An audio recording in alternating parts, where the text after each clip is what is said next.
मैं सलाह पंचायत का मुखिया हूं, विपिन कुमार राय। और वैशाली जिला में ही हमारा भाई घर आता है, हमारा पंचायत आता है। तो हम अपनी समस्या लेकर आए थे डीएम साहब के पास, जो डीएम साहब है यशपाल मीणा। तो इनका जो रवैया है ये अच्छा नहीं था। और जब हम अपनी समस्या लेकर आए थे एक पंचायत का, चूंकि पंचायत सरकार भवन बनना था, वहां पर अतिक्रमण किए हुए कुछ लोग हैं जमीन को, जिसको सीओ के द्वारा और बीडीओ के द्वारा और एसडीओ के द्वारा खाली भी करवाया गया। और खाली करवाने के बाद एक बड़े नेताजी का फोन आता है उनके पास, क्योंकि डीएम साहब खुद हमको बोले, अरे तुम्हारे नेता का फोन आता है। हालांकि उस नेताजी को मैंने मैसेज भी किया था, कई वीडियो में नाम भी लिया था मैंने। तो उसके बाद वो फिर से क्या कहते हैं कि ऑर्डर दे देते हैं कि भाई रहने दो।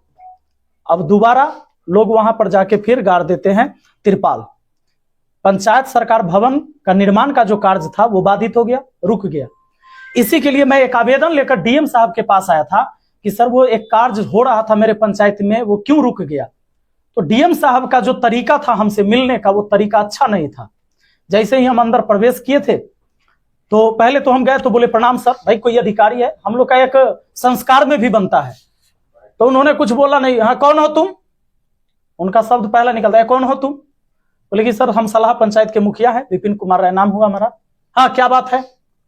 मैंने बोला कि सर हमको पंचायत सरकार भवन निर्माण के संबंध में बात करना है आपसे।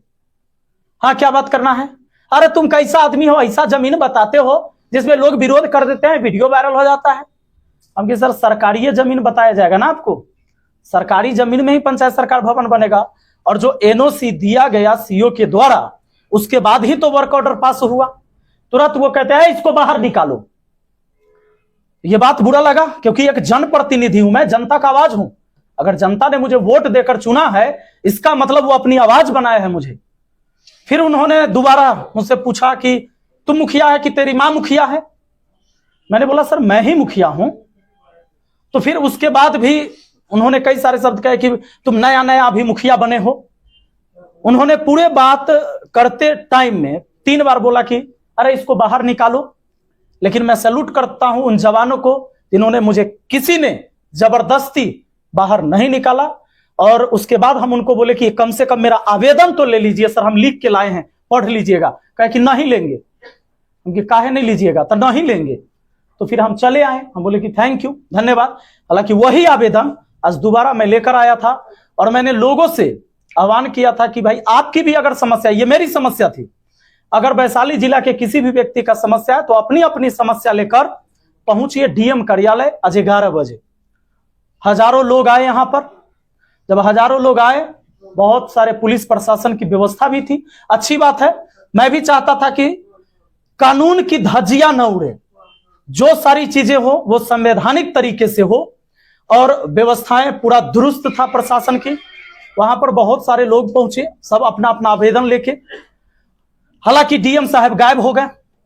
अब पता ना काहे गायब हो गए, अब तो वही जानेंगे, आप लोग जाके पूछिएगा। क्योंकि इससे पहले मुझे पता चला था, कुछ लोगों ने बताया कि वीसी हो रहा था और कहा गया कि 1:30 बजे से मिलेंगे लोगों से। बहुत सारे लोग आवेदन लेके जब गए थे तो कहे कि 1:30 बजे से मिलेंगे। तो हम भी तैयार थे, 11 बजे न गए, हम सोचे अब 1:30 बजे जाएंगे कि डीएम साहब मिले। लेकिन डीएम साहब हो गए गायब। तो अब मिले एसडीएम साहब। उन्होंने कहा कि सर आप अपनी समस्या मुझे बताइए और आपकी समस्या का समाधान हम करेंगे, इसकी जांच होगी, कार्रवाई होगी। तो मैंने उनको अपना समस्या बताया, अपना आवेदन दिया, उन्होंने आवेदन स्वीकार किया। और जितने भी लोग आए थे मैंने अपील भी किया कि भाई आप आवेदन दीजिए, चूंकि अब डीएम साहब तो गायब हैं, डीएम साहब है नहीं, तो आप उनको आवेदन दे सकते हैं। और मैं एसडीएम साहब से फिर जानना चाहूंगा कि कितने आवेदन आए और कितने आवेदन का निपटारा हुआ। हालांकि मैंने ये भी कहा है कि यह भी आश्वासन दिया जाए आवेदन लेने के बाद कि आपके इस आवेदन के समस्या का निपटारा कब तक होगा। चाहे कोई भी व्यक्ति, या तो वो राशन कार्ड बनवाता है, तो राशन कार्ड जब बनवाने जाएगा तो आप अप्लाई करिएगा, तो ब्लॉक की स्थिति यह है कि पहले रिजेक्ट हो जाएगा फॉर्म। आप फॉर्म भरते रहिएगा, ऑनलाइन करते रहिएगा, वो रिजेक्ट होते रहेगा। लेकिन जैसे ही किसी दलाल को पकड़िएगा, 5,000 रुपया दीजिएगा, फॉर्म एक्सेप्ट हो जाता है। तो इसकी जांच होनी चाहिए। पूरे वैशाली जिला में एक सलाह पंचायत है जहां 5 केजी के 5 केजी राशन प्रति व्यक्ति मिलता है, बाकी जिला में क्यों नहीं मिलता है, यह सवाल बनता है। और आप सबको पता है, मीडिया बंधु है, आप पता लगाइए, जब डीलर के यहां राशन बटाता है तो आप लोग को जाना चाहिए। इसके बाद यही सारे सवाल हम उठा रहे थे, लेकिन हमारे ऊपर नोटिस निकाल दिया गया। ये जो चीजें मैं बोल रहा हूं कि जातीय, आवासीय, राशन कार्ड, शौचालय, आवास, इनमें घूस लिया जाता है। पूरे जिला क्या पूरे बिहार की स्थिति है ये। लेकिन ये बात बोलने पर मेरे ऊपर एक नोटिस निकाल दिया गया है कि आप जो बोलते हो वो झूठी झूठी खबर है।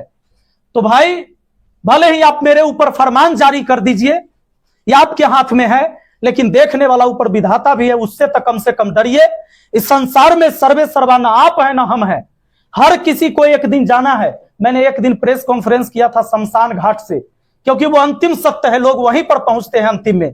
तो किसी को यह गुमान न रहे, चाहे वो मुखिया हो, विधायक हो, मंत्री हो, संतरी हो, अरे मिलना तो उसी मिट्टी में सबको है।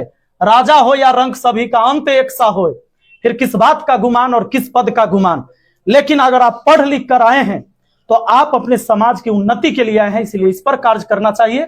और देखते हैं अगर कोई समस्या होती है तो फिर हम डीएम कार्यालय आएंगे, और कोई भी व्यक्ति का समस्या होगा तो मैं एक नंबर भी जारी करूंगा कि डीएम कार्यालय में, हालांकि अब आश्वासन दिया गया एसडीएम साहब के द्वारा कि कोई भी व्यक्ति कभी भी आएगा तो उनकी बातों को सुना जाएगा, आवेदन लिया जाएगा। और यह भी कहा गया है, हमने यह भी कहा था कि जब भी कोई आए तो आप पहले उसको बैठाइएगा और तब पूछिएगा कि क्यों आना पड़े, क्यों आना पड़ा है आपको।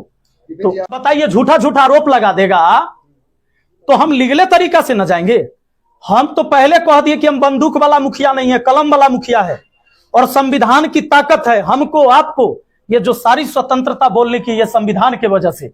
अगर ये संविधान नहीं होता तो कोई भी एससी एसटी गरीब का बच्चा आज डीएम नहीं होता और एसडीएम नहीं बनता। ये संविधान की ताकत है, और उसी ताकत के वजह से आज किसी को सैलरी मिलती है।